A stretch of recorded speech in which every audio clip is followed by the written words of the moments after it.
Stop being so jealous, she said. After sitting on another guy's lap at a party, I said, I can't watch this, and left. She came home the next day to find me gone, and a note. Not jealous anymore. Not your boyfriend either. Enjoy your games.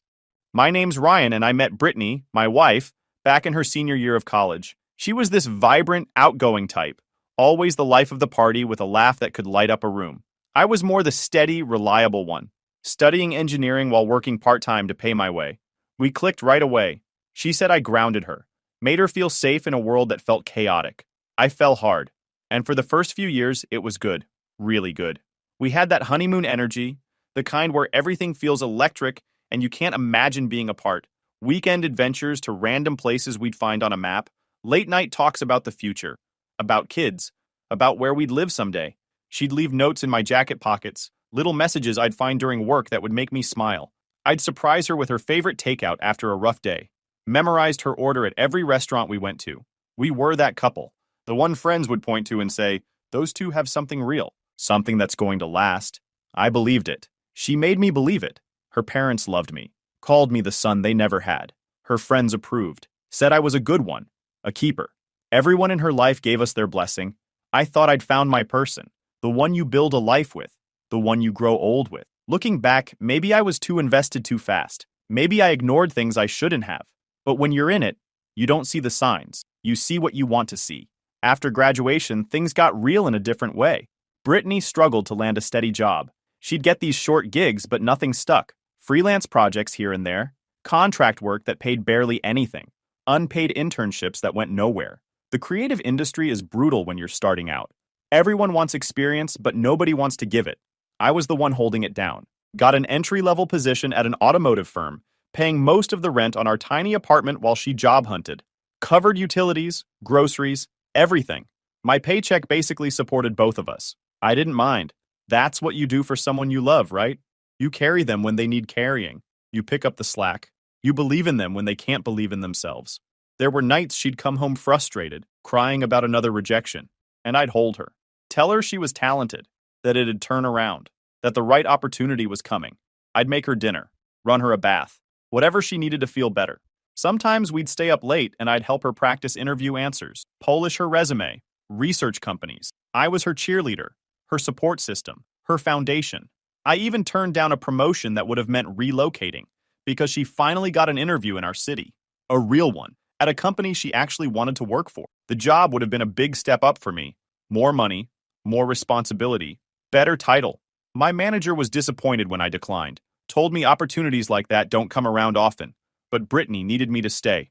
She said she couldn't do it without me, that my support was what kept her going. So I stayed. You're so sweet for staying, she'd say, kissing me. I was her hero. She told her friends, her family. Everyone knew how much I'd sacrificed. But looking back, maybe that was the first crack. I was always the one sacrificing, shaping my life around hers, bending my plans to fit her needs, and she was collecting those sacrifices like they were owed to her. As time went on, Brittany did land a job at a creative agency. It was entry-level, but she thrived there. The energy matched her personality, networking like crazy. Suddenly, she was attending industry events, building connections. I was happy for her at first. She deserved a win after all those months of struggle. That's when the red flags started popping up. Subtle at first, easy to explain away if you tried hard enough. She'd go out for work events that turned into late nights, coming home giggling about some funny story from a coworker. Eyes lit up in a way they hadn't been in a while. Not from me, from whatever happened out there. The energy was different. She'd walk in the door buzzing, excited, full of stories about people I'd never met, adventures I wasn't part of. I'd ask casually who was there, just curious, just making conversation, and she'd roll her eyes. Not this again, Ryan. It's just networking. You need to trust me more. The tone shift was instant, defensive, like I'd accused her of something instead of just asking a question. Every time I asked, same reaction, same eye roll, same sigh, same lecture about trust. I'd back off telling myself I was being paranoid. After all, my last relationship ended because of my ex's actual cheating. Found out she'd been seeing someone behind my back for months, gaslit me the whole time. Made me think I was crazy for suspecting anything. So maybe I had trust issues. Maybe I was projecting old wounds onto a new situation. Maybe I needed to work on myself. But the feeling didn't go away. That gut instinct. That whisper in the back of my mind. Then there were the social media posts. Pictures from these outings. Her arm around some guy's shoulder, captioned with inside jokes I didn't understand. Emojis and references to things that happened when I wasn't there. Comments from coworkers about how fun she was, how the office wouldn't be the same without her energy, how they loved having her around. I'd scroll through these posts late at night, trying to figure out who these people were, trying to understand the world she was building without me. Harmless fun, she'd say when I brought it up. You're reading too much into it. Lighten up, babe. It's just pictures. Everyone posts stuff like this. You're the only one making it weird. The only one with a problem. One guy kept showing up in those stories, over and over. Chad. He was a senior at her agency, had been there for years, knew everyone, connected to everything.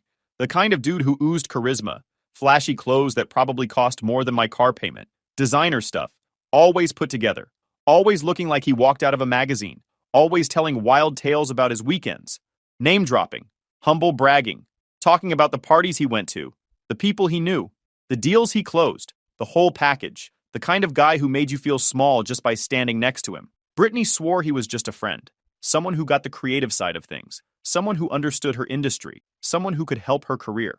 He's like a big brother, she'd insist, a mentor. He's teaching me how the industry works, how to navigate office politics, how to get ahead. You'd actually like him if you gave him a chance. He's really not that bad once you get to know him. I tried, went to a couple of her work events, shook his hand, made small talk, but every interaction felt off. The way he looked at her, the way she lit up around him, the inside jokes, the finishing each other's sentences. But I'd catch her texting him late at night, while we were supposed to be watching a movie together. Our time, our space, and there she was, smiling at her phone, laughing at his messages, completely checked out of our reality. I'd be sitting right there, right next to her, and she'd be somewhere else entirely. When I'd mention it felt off, she'd flip it back on me, make it my problem, my flaw. Why are you so insecure?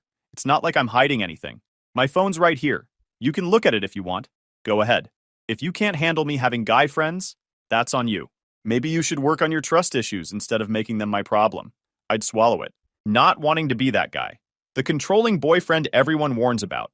The one who can't let his girlfriend breathe. The one who drives her away with jealousy. Deep down, though, it gnawed at me, ate at me, kept me up at night.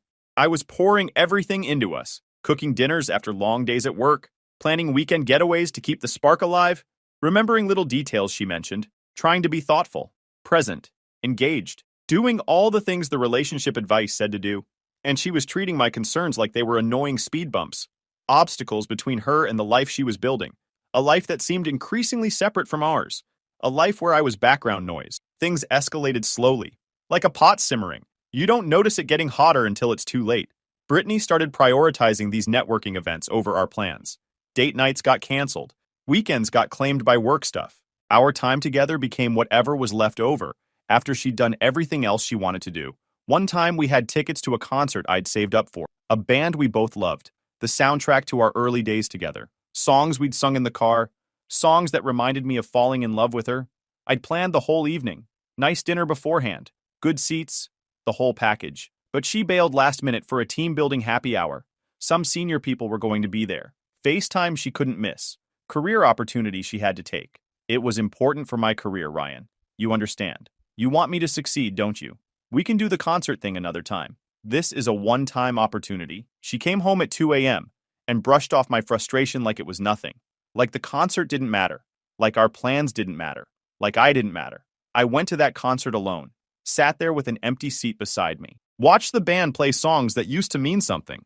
And felt more alone than I'd ever felt in my life. Yeah, I wanted her to succeed. But I also wanted to feel like I mattered. Like I was more than just a roommate who paid the bills and waited around while she lived her other life.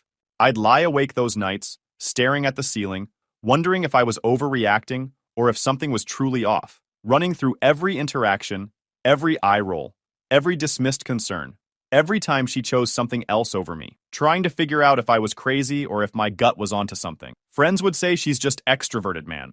Don't sweat it. That's what you fell for. Her energy, her social nature. Don't push her away with jealousy. Don't be the guy who holds her back. So I'd try not to. Pushing down the doubt. Telling myself to be cool. Be secure. Be the bigger person. Be understanding. But the disrespect built up. Little comments about how I was too serious. Or not adventurous enough. Or how I never wanted to do anything fun. Jokes that didn't feel like jokes. Comparisons to other people who were more exciting. more spontaneous, more alive. Sometimes she'd say them in front of friends, make everyone laugh at my expense, then tell me I was being too sensitive when I didn't find it funny. It made me question myself. Was I boring? Was I holding her back? Was I the problem all along? Maybe she was right. Maybe I needed to change who I was to keep her happy. Maybe I needed to become someone else entirely. Cut to the night everything blew up. A mutual friend's house party. Dave had just gotten a promotion and wanted to celebrate. Good guy. Known him since college. The kind of friend who stays in your life through everything. It was one of those casual gatherings. Maybe 20 people. Music playing. People hanging out in the backyard and living room. Low-key vibe. Nothing crazy. Just friends catching up and celebrating. Brittany was excited. More excited than she'd been about anything we'd done together in months. Chad was going to be there, along with some other work folks. She'd mentioned it multiple times during the week, talked about what she was going to wear, did her makeup a little extra, changed outfits 3 times before we left. I noticed. I noticed everything by that point. I wasn't thrilled, but I went along to support her. That's what a good boyfriend does. Shows up, tries to be positive, gives her the benefit of the doubt. We arrived together, and at first it was fine. Normal even. We mingled, laughed with old friends, caught up with people we hadn't seen in a while. She held my hand, introduced me to her co-workers, seemed proud to be with me. I started to relax. Maybe I'd been overreacting about everything. Maybe tonight would be different. Maybe we could reset, find our way back to what we had.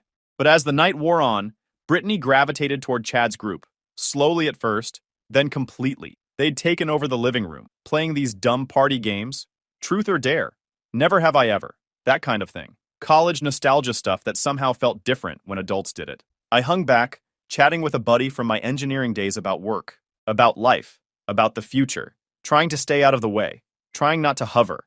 I figured she was just being social, having fun with her work friends. I shouldn't crowd her.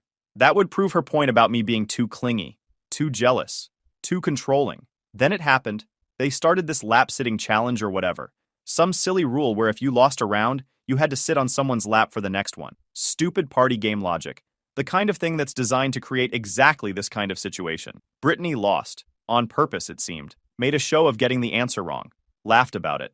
And then walked straight over to Chad. Plopped right down on his lap. Wrapping her arms around his neck while everyone cheered. Making herself comfortable. Like she belonged there. She was laughing hysterically. Head thrown back. Full body laughing. And Chad's hands were on her waist. Pulling her closer. Looking at me across the room while he did it, smirking. Like it was a game. Like I was a joke. The room went fuzzy for me. Actually fuzzy. Like the start of a panic attack. My heart started racing. My vision narrowed. Everything went slow motion. It wasn't just jealousy. It was the public humiliation. The way she didn't even glance my way to see if I was okay. Didn't check my reaction. Didn't care. I was invisible. Irrelevant. A background character in her story. The guy she came with but didn't actually need. Friends shot me awkward looks from across the room. People I'd known for years. People who knew us as a couple. Like they knew it was crossing a line. Like they felt bad for me. One buddy actually winced. Looked away. Like he couldn't watch. I stood there, heart pounding, feeling like an idiot for ever thinking this was normal. Forever trusting her when my gut screamed otherwise. For ignoring every red flag because I loved her. That's when she noticed me staring. Finally. She said something to Chad, got up slowly, walked over to where I was standing, still smiling, still riding the high of all that attention. She pulled me aside into the kitchen, away from the party, still giggling a bit, like this was going to be a quick conversation, where she explained how I was wrong again. Can you not be so jealous? She asked, her voice laced with annoyance. Like I was the one ruining the vibe, like I was the problem. She crossed her arms, tilting her head as if she was explaining something obvious to a child. It's just a game, Ryan. Chad's like a brother to me. Everyone's laughing. Why do you have to make it weird? You're embarrassing us both with that look on your face. I stood there, the hum of the party muffled through the door, feeling the weight of her words sink in. Us. She said us, like she was more concerned about how it looked to Chad and her work friends than how it felt to me, the person who'd been supporting her for years. I kept my voice steady, even though my chest tightened. I'm not making it weird, Brittany. But if sitting on another guy's lap is your idea of a game, then yeah, it feels off. We've talked about this stuff before. We agreed on boundaries. This crosses them. She rolled her eyes, letting out an exaggerated sigh. Oh my God. Here we go again with the boundaries talk. It's harmless fun. Chad and I are just goofing around. Everyone else thinks it's funny. You're always so uptight about everything. If you can't handle a little playfulness at a party, maybe that's your problem. She was reloading. Remember last month at the bar? You got all quiet when I danced with that group. Same vibe, same pouty face. It's like you don't trust me at all. After 3 years. That's exhausting, Ryan. Trust isn't the issue, I said calmly. Though inside I was replaying every time she dismissed me like this. Every eye roll, every sigh, every accusation. It's respect. You knew that bothered me. We talked about it. You agreed it made sense. And you did it anyway. Right in front of everyone. How would you feel if I did the same with one of your friends? She laughed. A sharp, dismissive sound that cut deeper than I expected. Please, Ryan. If you sat on some girl's lap, I'd probably cheer you on. That's what secure people do. Lighten up. Life's too short to be so possessive. Chad gets it. He's adventurous, spontaneous. That's why these games are fun. That's why people enjoy being around him. She tilted her head. You're reading way too much into it because of your trust issues from your ex. You're projecting. I mean, come on. It's not like I kissed him or anything. It's not like we hooked up. It was a party game. You're making a scene over nothing. I stared at her. The woman I'd sacrificed for, supported through hard times, turned down promotions for, built my life around. And in that moment, I saw her clearly. Not the charming person I'd fallen for, but someone who'd never really respected me, who'd never seen my sacrifices as anything but expected, who'd never once asked what I needed. I took a breath, nodded slowly. You're right about one thing. I can't watch this anymore. I turned and walked back through the party. She called after me, annoyed rather than concerned. Where are you going? Ryan, you're being ridiculous. Ryan? Are you serious right now? I didn't look back, grabbed my jacket and headed out. Didn't say goodbye to anyone. Didn't care what it looked like. Just needed to get out of there. Get away from the noise. From her. From all of it. The night air hit my face. Cool. Quiet. Real. The silence in the car was deafening, but also peaceful. No music. No podcasts. Just my thoughts and the hum of the engine. I drove home on autopilot. Roads I knew by heart. By the time I pulled into our apartment complex, a weird calm had settled over me. Not anger. Not sadness. Not the explosion of emotion I expected to feel. Just clarity. Crystal clear understanding of what needed to happen next. 3 years. I'd given her 3 years of my life. Sacrificed promotions, opportunities, peace of mind. All for someone who couldn't even respect me in public. Who couldn't keep her hands off another man while I watched. I didn't sleep that night. Couldn't if I wanted to. Instead, I spent the hours packing my stuff. Methodically. Quietly. Like I was performing surgery. Clothes into boxes I grabbed from the building's storage area. Books off the shelves. Photos of us taken down and left in a pile. All my personal items separated from the shared things. 3 years of accumulated life, sorted and boxed in a single night. I was efficient, focused, running on something deeper than adrenaline. Some survival instinct that kicked in when everything else shut down. By dawn, I'd loaded everything into my car and a storage unit I'd rented online during the night. Found one that was open 24 hours. Made 3 trips back and forth while the world slept, while she was still at that party, or wherever she ended up after. The apartment looked hollow when I finished. Empty shelves, gaps where my stuff used to be. Her stuff remained untouched, but my presence had been surgically removed, like I'd never existed there at all. I sat at the kitchen counter, exhausted but wired. Thought about what to write. Thought about all the things I could say. All the explanations. All the accusations. All the pain I could try to put into words. But what was the point? I wrote a note. Kept it simple. Not jealous anymore. Not your boyfriend either. Enjoy your games. I placed it where she'd see it. Center of the counter. Couldn't miss it. Left my key beside it. The key to the apartment I'd been paying for. The life I'd been building for us. And walked out. The door clicking shut felt like the end of a chapter I should have closed long ago. A weight lifting. A prison door opening. Whatever metaphor fits. I was free. The next few weeks were a blur of logistics and adjustment. No playbook for rebuilding your life after something like that.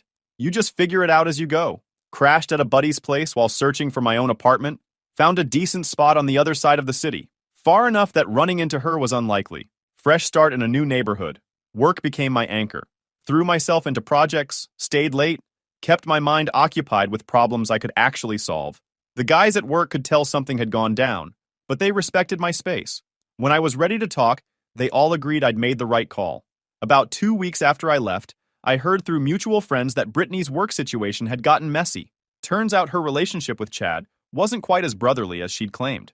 Rumors spread through the office about them being too close. Someone saw them getting handsy at a work event. A co-worker spotted what looked like a kiss outside a restaurant.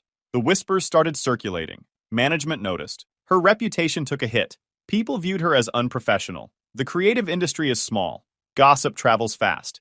People who liked her a month ago now avoided eye contact. Chad handled it exactly how you'd expect. When the heat came down, he distanced himself immediately, acted like Brittany was some clingy coworker who'd gotten the wrong idea, threw her under the bus without hesitation, protected himself, blamed her. But here's the kicker. Chad had a girlfriend in a different city. They'd been together for years. 4 years. Talking about engagement. When that surfaced through social media investigation by curious coworkers, Brittany looked even worse. She'd been played by a guy who was just enjoying the attention until it became inconvenient. A guy who had someone else the whole time. And she'd torched our relationship for him. She got demoted, moved from a creative position to something administrative. Dead-end stuff. No growth path. The transfer she'd been working toward evaporated overnight.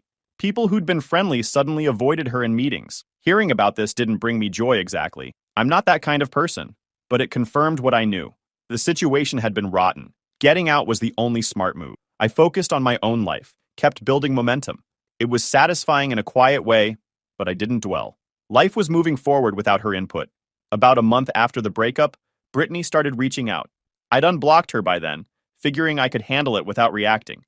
The initial texts were casual, testing the waters. Hey Ryan, hope you're doing okay. That note was harsh, but I get why you're upset. It was just a dumb game at the party. Nothing happened with Chad. I swear. Can we talk? I miss our conversations. I miss us. I didn't respond. What was there to say? She'd made her choice clear. A few days later, the tone shifted. Apologetic with a hint of manipulation. Ryan, please answer. I know I messed up. Sitting on his lap was stupid. But you know how I get in social situations. I get caught up. It's not like we hooked up or anything. You're blowing this out of proportion because of your jealousy issues. Remember how we always worked through stuff? We were good at that. Let's grab coffee and fix this. Still nothing from me. That's when her friends and family got involved. Toxic as expected. Her best friend Megan, who'd been at the party and laughed along with everyone else, texted me out of nowhere.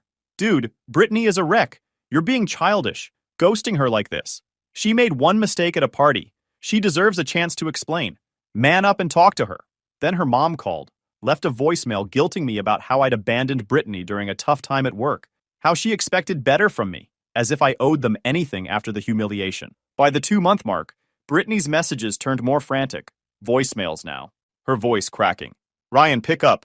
Chad was a mistake. He's seeing someone else already. Like I meant nothing to him. And work's falling apart because of the rumors. Everyone's whispering. I got demoted. Okay? Happy now? I need you. We were good together. You always knew how to calm me down. Please just call back. I can't do this alone. I listened, but it didn't move me. Her need felt like code for wanting her safety net back. The reliable guy who handled hard stuff while she chased excitement. The anger crept in after another week of silence from me. A string of texts one night. How dare you ignore me like this? After everything I put up with, your boring routines, your constant nagging about trust, your inability to just relax. Fine, be petty, but you're going to regret this when I'm back on my feet. Chad was right. You're too insecure for anyone. That one almost made me laugh. Chad was right. The guy who'd used her and bounced, who had another girlfriend the whole time. It revealed her true colors. Lashing out when she couldn't control the narrative. Her family doubled down. Her sister emailed me. Unpleasant and demanding. Brittany is family, and you're treating her like trash. She made one mistake. Get over yourself and take her back before she really moves on. You'll regret losing her. As if threats would work. As if I'd respond to pressure from people who'd enabled her behavior the whole time. The peak came around month 3.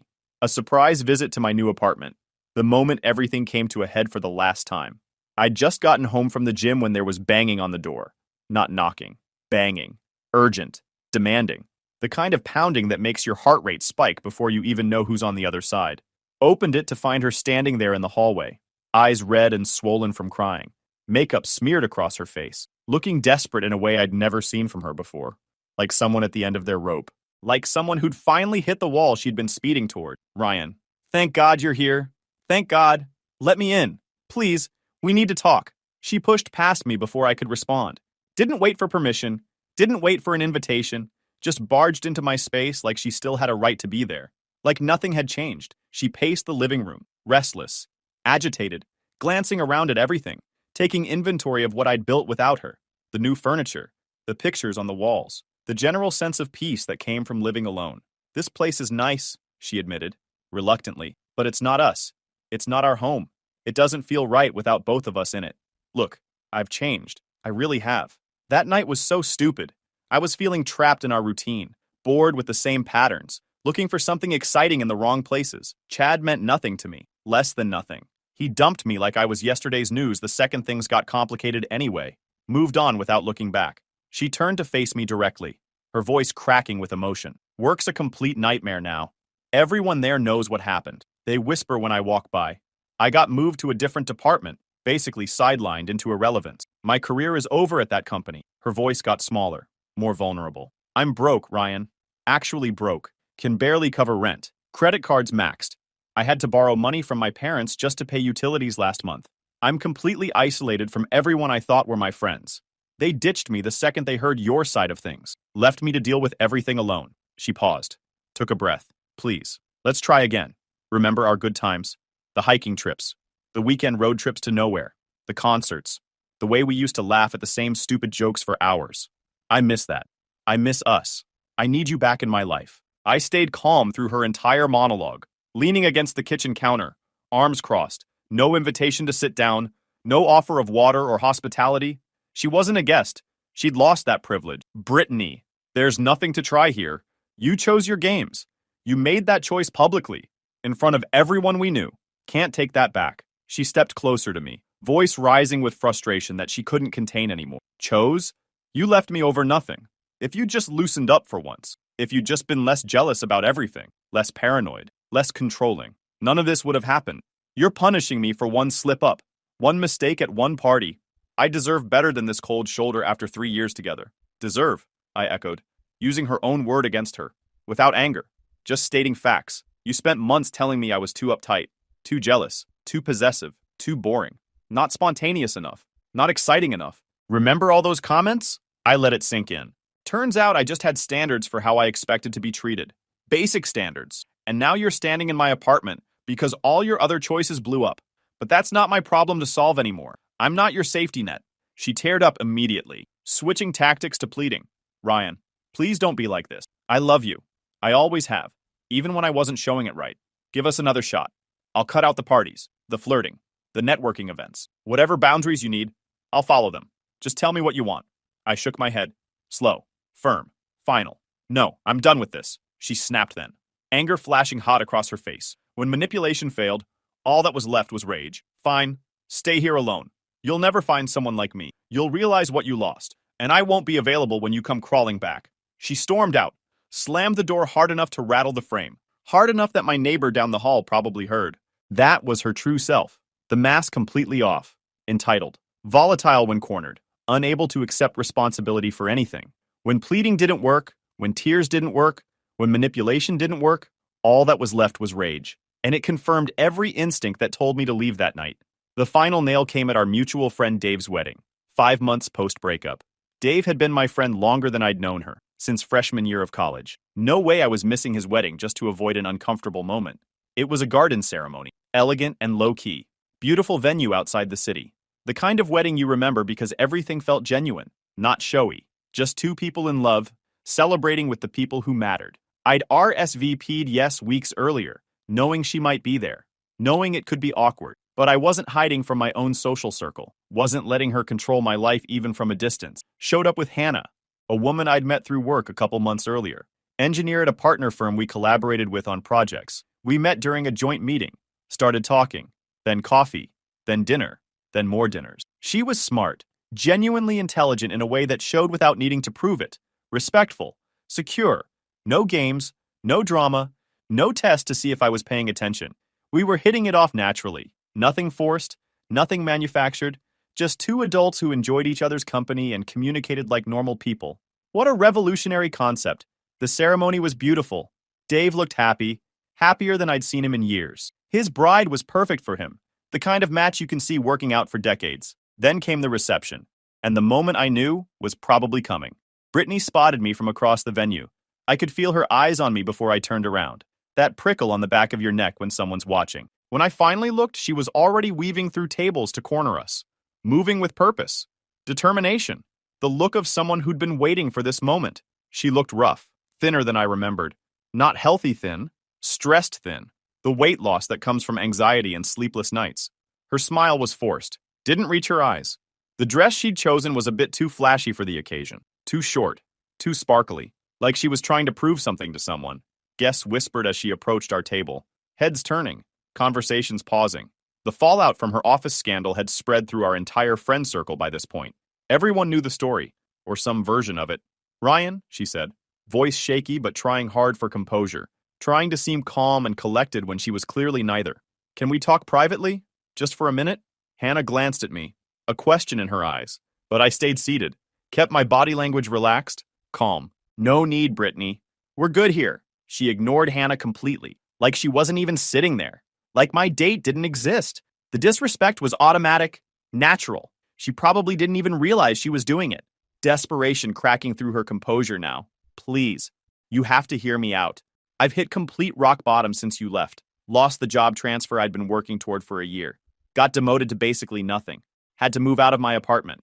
I'm crashing with my parents now. 27 years old and back in my childhood bedroom. Everything fell apart." She paused, collecting herself, eyes watering. "Chad's a complete jerk. Worse than a jerk.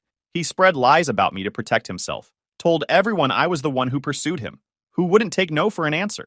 Everyone at the office sees through him now. But the damage to my reputation is done. I can't undo it." Another pause, the desperation reaching its peak. "I was wrong, okay? Wrong about everything. About him. About you. About us. Take me back. We can start over from scratch. I'll prove I've changed. I'll prove I can be the person you deserve." Her eyes darted to Hannah, then back to me. The power flip was obvious to everyone watching. I met her gaze, calm, indifferent. "You said I was holding you back, remember? Too predictable. Too boring. Well, I've moved forward." I gestured to Hannah. "To the wedding around us. This is my reality now. You're not part of it." She blinked, tears welling. "But I thought we had something real." "Had," I corrected, turning back to Hannah, past tense. Brittany stood there another moment, humiliated as heads turned. Then she fled the reception, heels clicking on the stone path. Gone. No chase from me. The rest of the wedding was great. Good food, good music, good people. Dave came over later and apologized for the scene. I told him not to worry about it. Not his fault. The months after sealed everything. I blocked her on every platform. No loose ends. Changed my number when she tried calling from different phones. Had to explain to my landlord not to let anyone in who wasn't on my approved list. She showed up at my building twice before she finally got the message. Got promoted at work 3 months later. More money, more travel, more responsibility. The career I'd put on hold for 3 years finally took off. My manager pulled me aside. Said he'd been waiting for me to get my personal life sorted. Said he always knew I had potential, just needed to focus. Bought a new car, cash, no financing. Started looking at houses in a better neighborhood. Put together a real savings account for the first time since college. Hannah and I moved in together 8 months after we started dating. Found a place with a spare room for a home office. Split everything 50-50. No arguments about money. No passive-aggressive comments about who paid for what. She met my parents over Thanksgiving. They loved her immediately. My mom pulled me aside in the kitchen.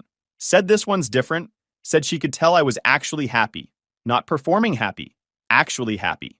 I met Hannah's family at Christmas. Her dad grilled me about my job, my plans, my intentions. Standard dad stuff. Shook my hand at the end of the night. Said welcome to the family. Meant it. We talked about the future. Real future. Kids. Houses.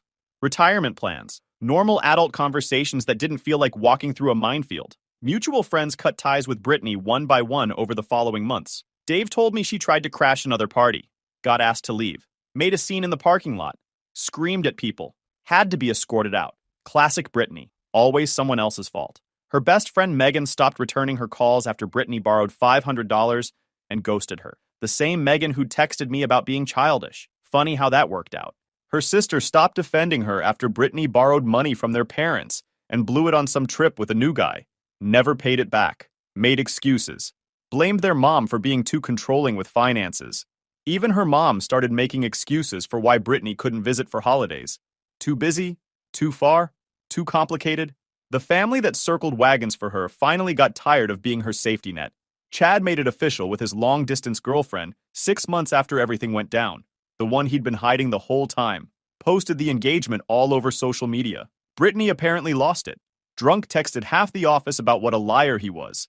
HR got involved. She resigned before they could fire her. Last update came from a college friend about 6 months ago. Ran into Brittany at a grocery store across town. Said she looked tired, worn down, working some retail job, cashier or something, living with a new boyfriend who sounded exactly like Chad. Different name, same type, flashy, charming, probably hiding something, the pattern repeating. Some people never learn. Meanwhile, Hannah and I got engaged last spring. I proposed at the same restaurant where we had our first real date. She said yes before I finished asking. We're planning a small ceremony for next fall. Nothing fancy, just the people who actually matter. Her ring cost more than 3 months of rent at my old apartment. The one I shared with Brittany, the one I walked out of with nothing but boxes and a note. Not jealous anymore. Not your boyfriend either. Enjoy your games. Best note I ever wrote. I ran into Dave last week. He told me Brittany's been asking mutual friends about me. Wants to know if I'm really engaged, if I'm really happy, if I ever talk about her. I don't. She's not even a memory I visit anymore. Just a lesson I learned. A chapter that ended the moment I walked out of that party and chose myself. I'm not bitter. Just moved on. Built something real with someone who actually respects me. Someone who'd never sit on another guy's lap at a party and then ask why I'm being so jealous. If any of this sounds familiar to your situation, here's what I'll say. Trust your gut. Walk away clean. Don't look back. You'll be fine. Better than fine. That's my story. Guys, we are so close to hit 100,000 subscribers on this channel. If you are not subscribed to the channel, please consider subscribing. It really helps hit that 100,000 mark. Thanks for making this dream come true. We're just stretching, don't be insecure, my girlfriend said, while her ex rubbed oil on her shoulders. He tried a YouTube jiu-jitsu move on me. I dropped him with one hit. Then I took a $130,000 job offer abroad. By the weekend, their meltdown was live-streamed everywhere. Hey Reddit, my girlfriend thought yoga with her ex was spiritual healing. I thought it was BS. Turns out I was right, and things got a lot messier than essential oils and bad advice. But let's start from the beginning. I'm Jordan Cross, 29, reservoir engineer. The job's simple. Turn underground rock into paychecks for people who wouldn't know a drill bit from a screwdriver. It pays $78,000 a year, which is enough to keep me comfortable and my girlfriend asking about raises. My old man ran a bare-bones boxing gym in Galveston before he died. Concrete floors, peeling paint, equipment older than me. His only rule, never throw the first punch, but when you do throw one, make it count. I spent my teenage years getting my face rearranged by guys twice my size until I learned to hit back smarter. Dad would say precision beats power every single time. He was right about that. Right about a lot of things. Cross, you planning to marry that Gage, or can we move on? My supervisor, Howard, yelled over the machinery noise. Just making sure it doesn't explode, I said. Figured that's worth 30 extra seconds. He grunted something that might have been approval and walked off. The crew laughed. I liked them. Hardworking, no drama, showed up on time. My phone buzzed in my coveralls. Zoe, 3 texts in a row. Morning, babe. You remembered lunch with my mom today, right? Don't make me use the word priorities, okay? I texted back. Still employed. Still breathing. See you at lunch if this thing doesn't kill me first. She sent a heart emoji and a photo of her latte with foam art. I pocketed the phone and went back to work. By noon, we were in the office trailer trying not to melt. Howard walked in carrying a folder like it contained nuclear codes. Cross, you still ignoring my emails about the Stavanger position? Not ignoring, I said. Just hoping they'll disappear if I don't look directly at them. He dropped the folder on the desk. 92,000 base. Full housing package. Relocation covered. Project lead for the North Sea operations. I need someone out there in 3 weeks. Sounds cold. It's Norway. Everything's cold except the paycheck. I've got things here. Things like a girlfriend who spends your money on yoga memberships. I looked up. How do you know about that? You talk in your sleep during site inspections. Also, your credit card statement was on the printer last week. He tapped the folder. Think about it. After work, I drove home through Houston traffic that smelled like burning rubber and regret. Zoe's white sedan sat in the driveway already. I'd missed lunch. An alarm at the rig ate the whole afternoon. Her mom would definitely bring it up at Thanksgiving. Inside, the apartment smelled like lavender candles and expensive air freshener. Zoe came out of the bedroom wearing yoga pants and a sports bra, hair tied up, looking like she'd just finished a photo shoot. You survived, she said, smiling like I'd returned from combat. Barely. How was lunch with your mom? She asked where you were. I told her work comes first for you. The way she said it made it sound like an accusation. I let it slide. Howard brought up the Norway thing again, I said. Her face lit up. Please tell me you're not actually considering it. It's almost a $20,000 raise, Zoe, but I'm here. My friends are here. My family's here. You'd really leave all that for some frozen wasteland? Your friends. Your family. I noticed she didn't say us or we, just her stuff anchored in place, and me expected to orbit around it. It's just an offer, I said. She relaxed immediately. Good, because I have something way cooler to show you. She grabbed her phone and pulled up a video. Some shirtless guy with a man bun doing an impossible yoga pose. The caption read, Kyle Morrison, find your flow. Recognize him? She asked. I did. Kyle, her ex-boyfriend. Last I heard, he'd moved to Bali to discover his truth, or some other nonsense that meant running from responsibility. He's teaching in Houston again, Zoe said, eyes bright. Isn't that amazing? He opened a studio in Montrose. I stared at the video. The guy who cheated on you is now teaching people about inner peace. That's rich. Don't be bitter. People change. Sure they do. Usually into worse versions of themselves. She sighed and scrolled through more photos. Lots of Kyle doing poses, Kyle smiling at the camera, Kyle looking like he'd found enlightenment in a protein shake. You should come to one of his classes, Zoe said. Might help with your stress. I handle stress fine. It's the people around me that make it worse. She laughed and kissed me on the cheek, then went back to scrolling. I noticed she'd already liked 3 of his posts, with heart emojis. That night, I sat at my desk sorting through invoices while Zoe giggled at her phone. The blue glow lit up her face in the dark bedroom. I lay there watching the ceiling fan spin and thinking about Howard's offer. 92,000, cold air, distance. Zoe turned toward me, half asleep. Don't stay up too late. You've got work tomorrow.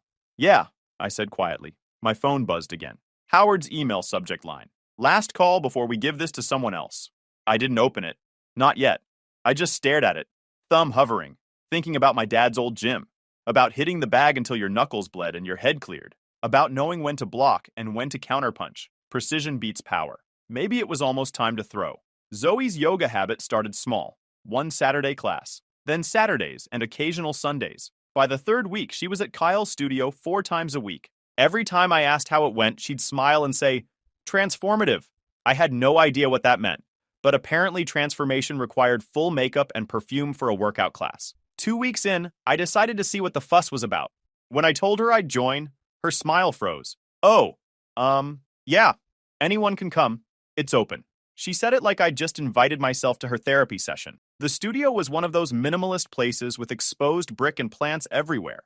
It smelled like eucalyptus and $20 candles. Kyle stood at the front in loose linen pants, looking like he'd just finished meditating on a mountaintop. Welcome, friends, he said, in that slow, deliberate voice people use when they want to sound wise. Today we explore the balance between strength and surrender. I grabbed a mat in the back corner. Zoe waved at Kyle like they were old friends. He smiled back with teeth so white I needed sunglasses. Class started. Everyone stretched. 1. Kyle floated between rows, adjusting postures, occasionally touching someone's shoulder or back. When he reached Zoe, he stopped. Beautiful form, he said softly. You've been practicing. Trying, she whispered back. I raised an eyebrow. She didn't look my way. After an hour of forced calm, Kyle ended class with some namaste nonsense. People clapped. I grabbed my water bottle and headed for the door. Kyle intercepted me near the exit. Jordan, right? Zoe mentioned you. That's me. Glad you joined us. Balance is everything. You seemed a little stiff today. I work on an oil rig. Stiff is the default setting. He smiled that smile again. Maybe yoga could help with that tension. Maybe. Or maybe I just need fewer people in my personal space. His smile flickered. Zoe appeared quickly. Jordan's just tired from work. Long week, I'm sure, Kyle said, backing off. We left. Zoe didn't talk much on the drive home. The next Saturday, she went back. And the Saturday after. And then Wednesdays, too. Her phone started lighting up at night with studio updates and class reminders. Every notification made her smile. One Friday, she told me she'd be helping Kyle with some studio setup over the weekend. Setup? I asked. Like what? Rearranging mats, cleaning mirrors, organizing supplies. No big deal. Does he pay you for this volunteer enlightenment? God, you're exhausting. He's just a friend who needs help. Right. Friends. Saturday came. She left early smelling like coconut and confidence. I spent the day finishing reports and ignoring Howard's increasingly aggressive emails about Norway. By 6, the house was quiet. I figured she'd roll in late like usual, but my evening meeting got canceled. For once, I'd be home early. I grabbed Thai food on the way back, thinking maybe we'd actually eat dinner together. When I pulled up, the apartment lights were on, but the door was cracked open. That wasn't normal. Inside, music played. Soft, atmospheric stuff, that belonged in a spa commercial. Incense burned on the counter. The air smelled like sandalwood and sweat. I followed the sound to the living room. Zoe stood there in a sports bra and leggings, hair up in a messy bun. Kyle knelt behind her, hands slick with oil, rubbing her shoulders. His voice was low and smooth. Breathe deeper. Release the tension. Her eyes were closed.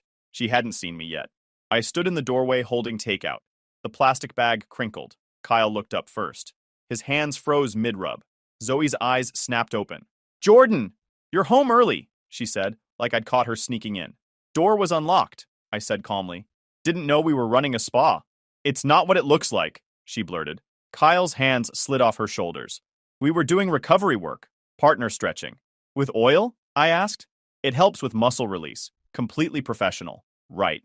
"You bill hourly or by the inch?" Zoe stepped forward, face flushed. "Jordan, stop. You're overreacting. Kyle's my friend. He's helping me train." "Train for what? The Infidelity Olympics?" Her face went red. "You always do this. You twist everything. God forbid I have one thing in my life you're not controlling." "I don't control anything. I just don't love finding another man's hands on my girlfriend in my living room." She crossed her arms. "This is exactly why I didn't tell you. You turn everything into drama. If you can't handle me having friends who respect me, maybe you're not the man I thought you were." The sentence hung there, sharp and deliberate. Kyle shifted his weight but didn't leave. He just stood there, awkward but defiant, like enlightenment gave him diplomatic immunity. I set the food down on the counter. "Looks like dinner's canceled." Zoe threw her hands up. "You know what? Maybe you're right. Maybe you're not the man I need. Someone more secure wouldn't be threatened by this." I looked at her for a long moment. Maybe I'm not. The room went silent. Kyle exhaled through his nose like he'd just finished meditating. Nobody moved. And that's where it sat, right on the edge, waiting to tip. The sandalwood smell stuck to everything. Oil bottles sat on the counter like evidence at a crime scene. Kyle stood near the couch trying to look zen, while clearly calculating his exit strategy. Zoe's voice cracked through the silence. "You're being paranoid. Just because I spend time with Kyle doesn't mean anything's happening." Her tone climbed with each word, defensive and sharp. "If you can't handle me having male friends, especially someone who actually listens to me, maybe you should date someone less independent." I leaned against the doorframe. "Independent would mean paying for your own yoga membership." Her eyes flared. "You don't own me, Jordan. I can have whoever I want in my life. If you don't trust me, maybe you're not secure enough for someone like me." Kyle straightened up, trying to look authoritative. "Hey, man, no need to talk to her like that. She's defending you," I said. "You sure you want that job?" He stepped closer, chest puffed.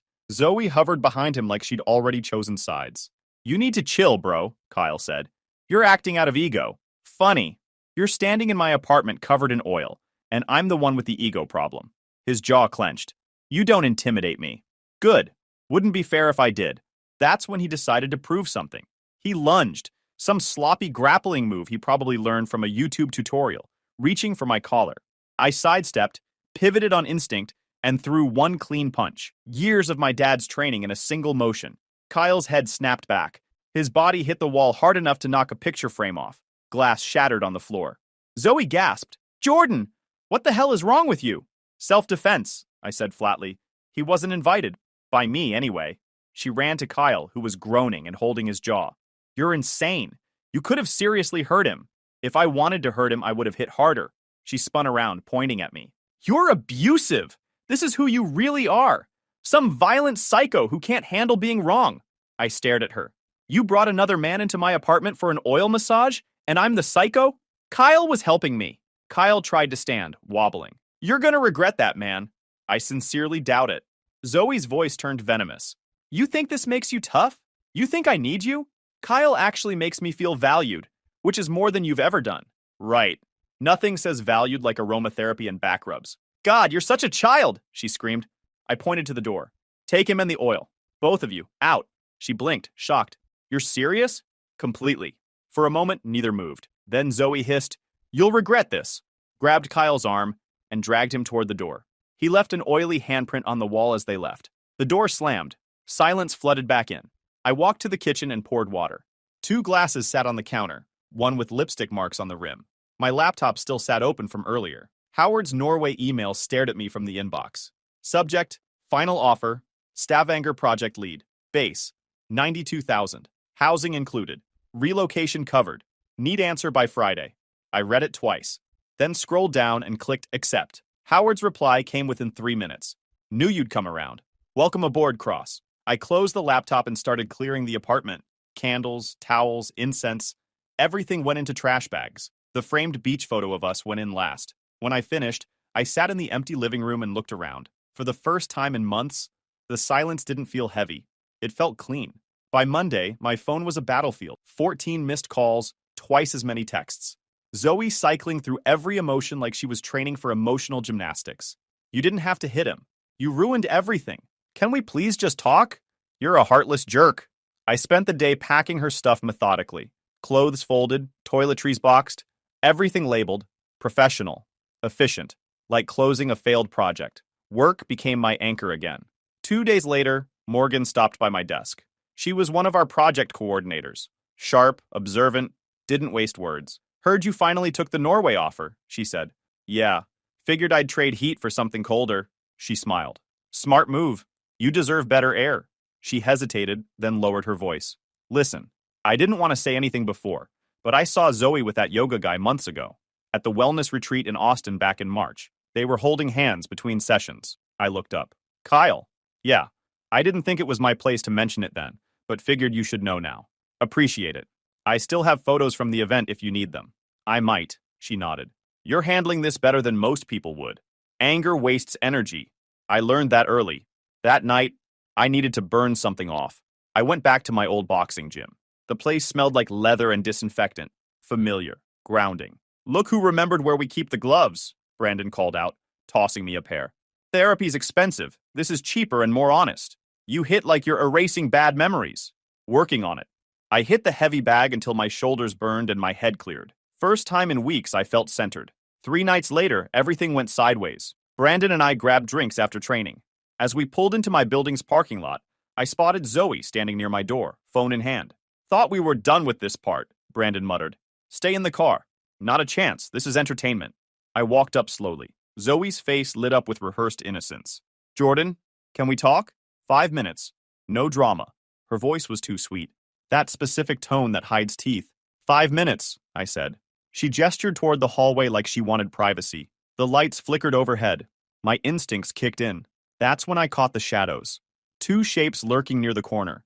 Both big, both wearing gym clothes. Behind them, Kyle. Really? I said quietly. What? Zoe asked. You brought an audience. Before she could answer, one of the guys lunged from behind the corner, arm hooking around my neck. Bad decision. I twisted, broke the grip, drove an elbow into his ribs, heard the air leave his lungs. The second guy charged. I sidestepped and let momentum carry him into the wall. Should have stayed home, Jordan, Kyle yelled, swinging wild. I ducked, countered, landed a clean shot to his jaw. He crumpled against the floor, groaning. Brandon's laughter echoed down the hall. Man, I told you therapy was cheaper. Zoe stood frozen. Stop! You're crazy!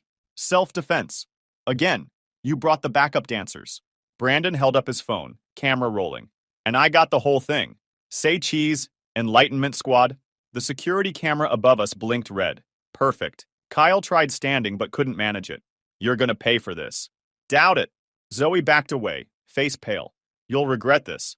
Maybe, but not tonight. They scattered. Kyle half limped toward the stairs like a wounded guru. Brandon lowered his phone. You know, I don't even need that drink anymore. Good. We've got work to do. Back inside, I pulled up my laptop. The adrenaline faded, replaced by cold focus. I logged into the building portal and requested security footage. Camera 3A, timestamp 2107 to 2125. The manager clipped it and sent a watermarked file within 10 minutes. Then I texted Morgan, You still have those retreat photos? Already sent them. Minutes later, a folder appeared in my inbox. Pictures, timestamps, receipts, Kyle and Zoe at the pool, his hand on her waist. Caption, partner work.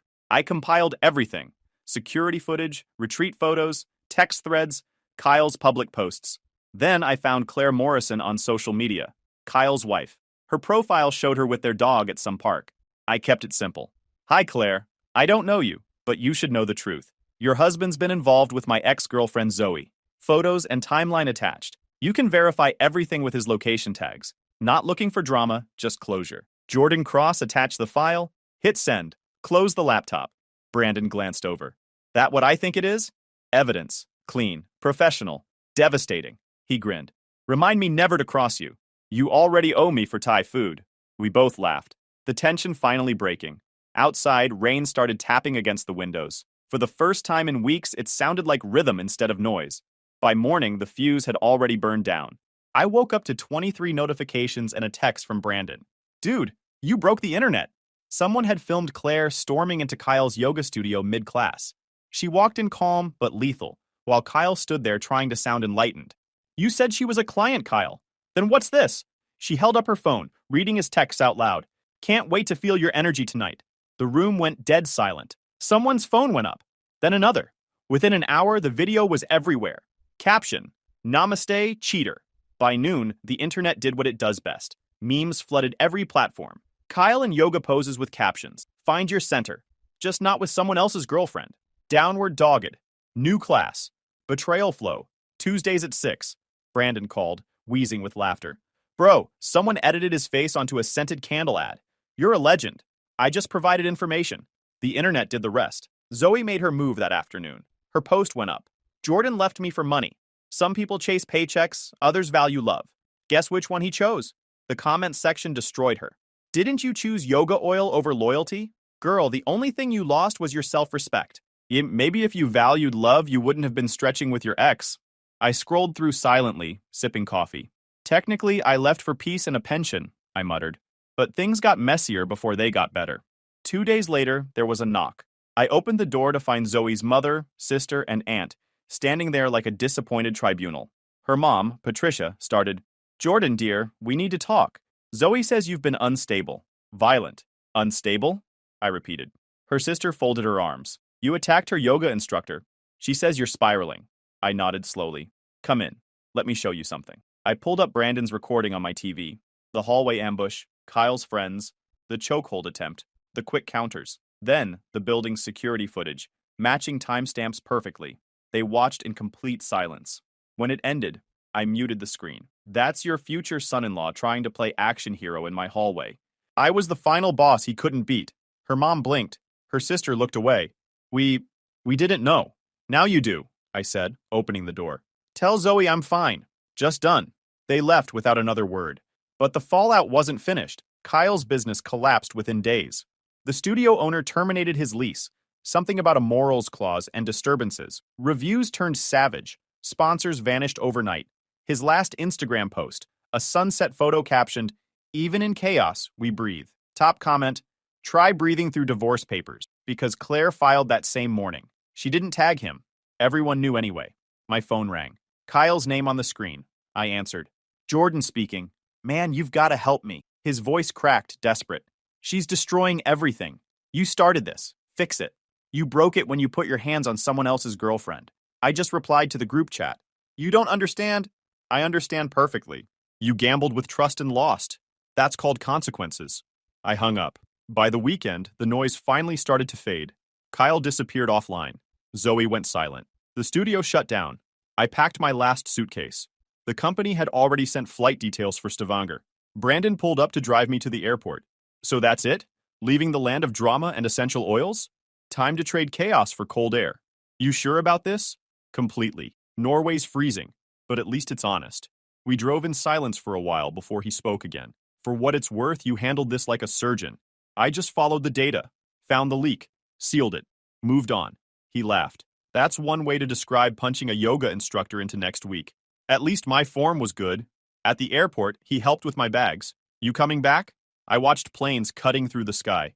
Not unless Texas learns loyalty. Fair. Send postcards, not X's. Deal. I shook his hand and headed inside. As the doors closed behind me, my phone buzzed one last time. A meme of Kyle meditating, captioned, Inner peace, file not found. I smiled despite myself. Karma didn't need my help anymore. It was doing fine on its own. Airports smell like goodbye mixed with jet fuel. I stood near gate 14, waiting for the final boarding call to Oslo. Suitcase beside me. Everything I owned condensed into 2 bags and a carry-on. Then I heard it. Jordan! Her voice cut through the crowd like a knife. I turned. Zoe ran toward me, hair messy, eyes red, panic written all over her face. She stopped a few feet away, breathing hard. You're really leaving? Just like that? I was. You caught me between flights and closure. She blinked fast, trying to hold it together. I overheard someone at a cafe talking about you. His cousin works here. I didn't even finish my coffee. I just drove straight here. Word travels fast. Please don't go. We can fix this. I was stupid, okay? I said things I didn't mean. We can start fresh, get married, move somewhere new together. I'll change. I studied her. Mascara streaks, shaking hands, desperation bleeding through every word. Once, that would have cracked me wide open. Not anymore. You want a redo, I said. I want peace. Can't have both. Her eyes filled instantly. You don't mean that. You still love me. Love's not the issue. Respect is. You ran out of that before I ran for this gate. She grabbed my sleeve. Please, Jordan, I can't lose you. I didn't pull away immediately. I just looked at her. This person I'd built a life around, now barely recognizing herself.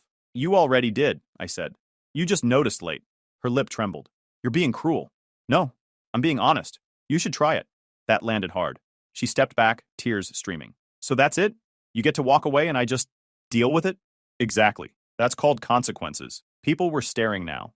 Security hovered nearby. One officer stepped closer, voice low. Everything okay here? Fine, I said. Just saying goodbye. He nodded and stepped back but kept watching.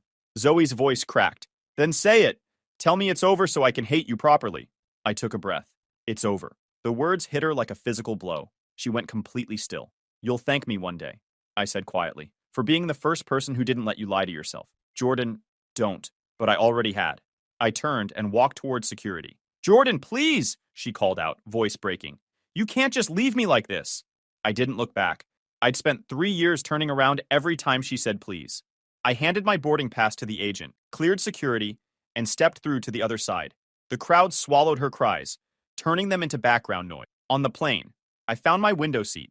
The city lights below looked small, harmless, memories that finally knew their place. I powered off my phone before it could buzz again. Silence didn't mean tension anymore. It meant peace. As the engines roared and the plane lifted off, I let out a slow breath. Somewhere behind me, Zoe was probably still crying in a terminal, realizing the only person she couldn't manipulate was gone for good. I didn't hate her, didn't even pity her. I just hoped one day she'd understand what she lost. Someone who meant every word until she made them meaningless. I leaned back and smiled faintly. For the first time in years, I wasn't running from anything. I was flying towards something better. Stavanger hit me like a reset button wrapped in snow. Air so cold it burned your lungs. Streets so quiet you could hear yourself think without hating what you heard. No yoga studios. No drama. Just work, mountains, and a kind of peace I'd forgotten existed. Mornings belonged to the harbor. Boats rocked under gray skies. Gulls circled overhead, and everything smelled like salt and diesel. By 8, I was at the office overlooking the fjord, running subsea integrity for rigs up north. Pressure models, risk assessments, steel and numbers. Everything made sense here. The gym near my flat became my second home. No mirrors for selfies, no motivational quotes on the walls, just bags, weights, and people who showed up to work, not perform. The coach asked what I was training for. I said focus. He nodded and left me alone. Norwegians didn't waste words, and I respected that. They said what they meant, then went home on time. Even their silence felt intentional. I learned fast. Take your boots off inside, don't skip lines, always bring your own coffee thermos. I could live with this kind of quiet. Morgan started texting regularly, first about work, then random observations, then late-night messages about everything and nothing. She had the kind of humor that didn't need punctuation. Smart, calm, the opposite of chaos. Brandon kept me updated from Houston. Zoe's dating a CrossFit trainer named Travis. Of course she is. He looks like Kyle with more protein and less personality.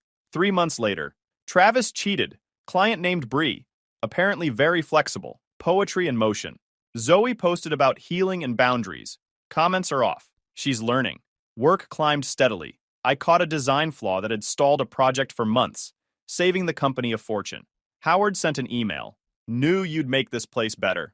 I bought a proper winter coat, stopped checking Houston weather, and learned to drink coffee strong enough to strip paint. Kyle's name resurfaced once. Brandon again. Claire's divorce finalized. Took half his savings. Kyle's banned from 3 gyms for unprofessional conduct. Everyone calls him book club now. Enlightenment doesn't pay rent, I guess. I laughed harder than I meant to. Not cruel laughter. Just closure finding its sense of humor. Nights were simple. I cooked fish, read, boxed until my hands ached in the right way.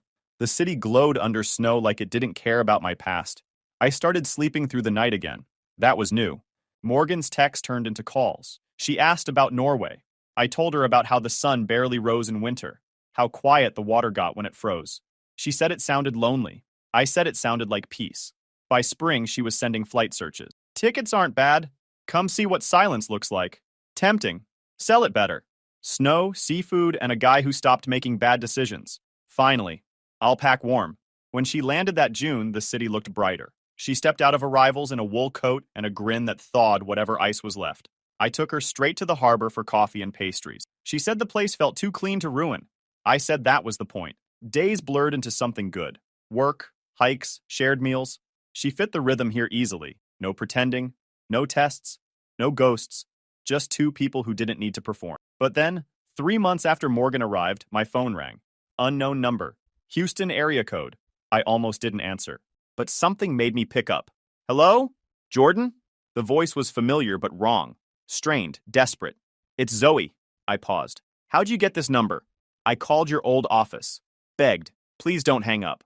Morgan looked at me from across the kitchen, eyebrow raised. I put the phone on speaker. What do you want, Zoe? I'm in Norway. I froze. What? Stavanger. I'm here. I flew in this morning. I need to see you. Please. Just one conversation. Face to face. Morgan's expression hardened. I felt my jaw clench. How do you even know where I live? I don't. I'm at a cafe downtown. Someplace called Bokerug Burst. I'll wait here. Please, Jordan. I came all this way. I looked at Morgan. She shook her head slowly. 1 hour, I said. That's it. Thank you, Zoe whispered. I hung up. Morgan crossed her arms. You're not seriously going. I need to close this door properly. One last time. Want me to come? No, I've got this. The cafe sat on a cobblestone street near the harbor. Through the window, I saw Zoe sitting alone, coffee untouched, staring at her phone. She looked thinner, tired, like she'd been running for months and finally hit a wall. I walked in. She looked up, eyes red. You came, she said, standing. You flew 4,000 miles. Least I can do is show up. We sat. Silence hung between us like smoke. You look good, she said quietly. I feel good. What are you doing here, Zoe? She took a shaky breath. I made a mistake. I know that now. He was a disaster. Travis was worse. Everything fell apart after you left. My friends stopped calling. My family barely talks to me. I lost my job because I couldn't focus. Her voice cracked. I need you to know I'm sorry. For everything. I leaned back. I appreciate that. But you didn't fly here for closure. What do you really want? Her eyes filled. I want us back. I want to fix this. We were good together, Jordan. We can be again. I stared at her for a long moment. No. She blinked. What? No, we're not doing this. You don't get to blow up my life, watch it burn, then show up months later asking for matches. I changed, Jordan. I'm different now. Maybe. But I'm different too. I don't carry people who don't carry themselves. Tears streamed down her face. So that's it? You just moved on? Like I never mattered? You mattered. Past tense. And I did move on. Met someone who doesn't need oil and excuses, to be honest. Her face twisted. You're with someone? Yeah. Someone who respects me enough not to need this conversation. She stood abruptly, chair scraping the floor. I flew across the world for you. And I left across the world to get away from you. We're even. People were staring now. Zoe's voice rose. You're heartless. You know that? You're a cold, selfish... I'm done, I said calmly, standing. You came for closure. Here it is. We're finished. We're finished the moment you chose oil massages over honesty. Fly home, Zoe. Build a life without me in it. She grabbed my arm. Please don't do this. I have nothing left. I looked down at her hand, then back at her face. That's not my problem anymore. I pulled free and walked toward the door. Jordan, she screamed. You'll regret this. You'll come back begging one day. I stopped at the door, turned back one last time. No, I said quietly. I really won't. I walked out into the cold. The air bit through my jacket, sharp and clean. Morgan was waiting across the street, leaning against a lamppost. She straightened when she saw me. Done? She asked. Completely. We walked back through the snow-covered streets in silence.